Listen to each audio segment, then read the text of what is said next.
وقف لحظة. احنا دايما بنتكلم عن حماية الرأس بالخوذة، بس يا ترى ايه اللي بيحمي اللي جوه الراس؟ النهارده مش جاي اكلمك عن طفايات حريق، جاي اكلمك عن الحريق النفسي والاحتراق الداخلي اللي بيحصل للعامل في بيئة العمل. الاحتراق النفسي ده هو الخطر الحقيقي. اسمع الارقام دي.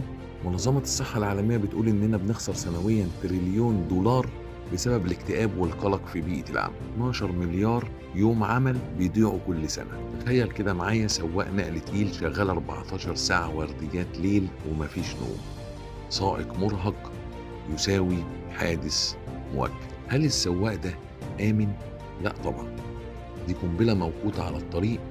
هنا الضغط النفسي هيتحول لخطر كارثي. كده العالم اتحرك لمعيار دولي هو الايزو 45003. الصحة النفسية مش رفاهية. المشكلة مش فيك انك مش مستحمل، المشكلة غالبا في تصميم الشغل.